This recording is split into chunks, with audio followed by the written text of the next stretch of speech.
Sir, Jind के SP का मामला मकबूल पता रहा है आज ये क्या रहा।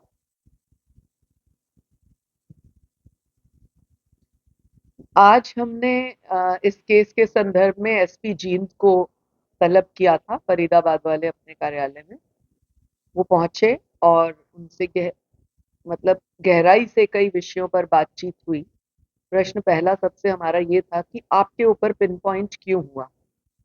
कोई ऐसी खास बात जो महिला अधिकारियों के साथ, कर्मचारियों के साथ आपकी रही हो, या किसी विषय पर अनबन हो, या कोई ऐसा पॉइंट?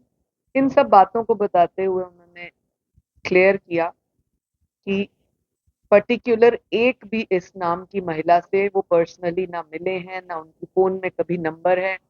इवन उनकी एसएचओ डीएसपी से भी कोई ऐसी रेगुलर बात नहीं रहती इन विषयों पर। परंतु ये लेटर किसने लिखा, ये क्या हुआ, ये कल शाम को थोड़ा सा जो निकला है कि कोई यूट्यूबर है जिसने 1.5 मिनट के अंदर 2 मेल्स जो है इस तरह की हैं, और उन 2 मेल्स में करने के बाद उन्होंने उस मेल आईडी को हटा दिया।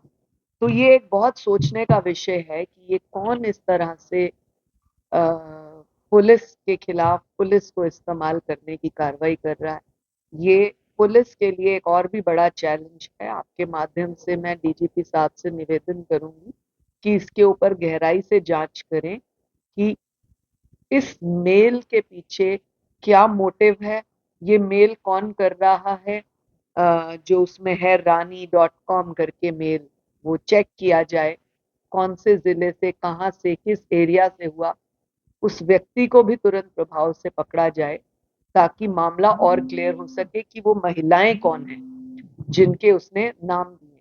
क्योंकि ताज्जुब की बात यह है कि एक लेटर में 5-7 महिलाओं के नाम हैं और दूसरी लेटर 1.5 मिनट के अंदर है जिसमें किसी भी महिला का नाम नहीं है, जिसमें ये लिखा है कि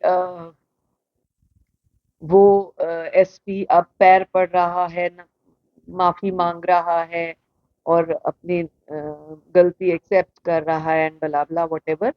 So the police should take a fair inquiry on this particular subject also, because this is very important. Who is that person who is mailing from a fake mail ID and closing the mail ID? Why he is doing this? वो किसके anti है? SP के anti है, महिला अधिकारियों के anti है, क्या मामला है?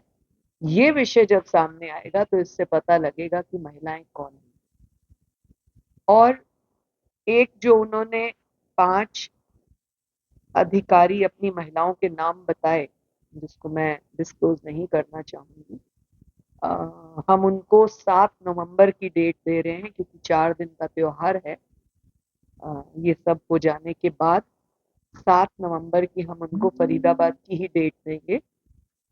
हम उनसे पूछताछ करेंगे कि उनका डिपार्टमेंट में ऐसी क्या बात थी, और वो अपने बयान दर्ज करें। हमें क्या उनका पर्सनल कुछ एसपी से जानकारी, कोई विषय, कोई नाराजगी, कोई खिलाफत, कुछ ऐसा था तो वो सामने आएगा। तो ये 2 विषय जब सामने क्लियर हो जाएंगे, मैं उम्मीद करती हूँ कि दूध का दूध, पानी का पानी होगा। और कमीशन बाध्य है इस बात के लिए कि अगर कोई बेटी हरियाणा की देश के किसी भी कोने में, दुनिया के किसी भी कोने में प्रताड़ित है, परेशान है, कमीशन बाध्य है उसकी मदद करने के लिए। हम हर तरह से आउट ऑफ द वे भी जाकर उसकी मदद करने को तैयार हैं, बशर्ते वो शिकायत जायज और जेन्युइन।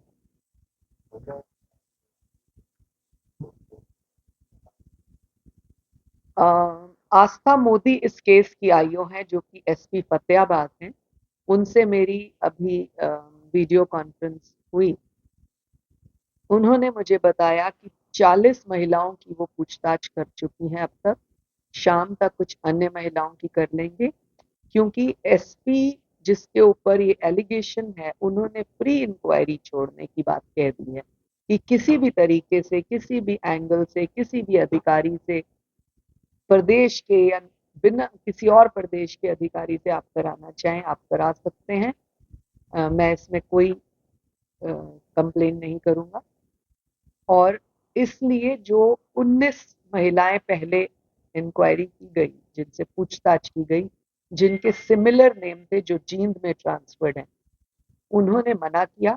परंतु इस विषय को और बढ़ाते हुए, ट्रांसपेरेंसी लाते हुए आस्था मोदी ने एक अच्छा स्टेप उठाया है, जो टाइम कंज्यूमिंग तो है लेकिन तसल्ली बख्श रहेगा। 150 के करीब महिलाएं जींद में कार्यरत हैं पुलिस की। उन सभी 150 को बुलाकर वो पूछताछ कर रही है, चाहे उनका नाम उन 7 महिलाओं वाला है या नहीं।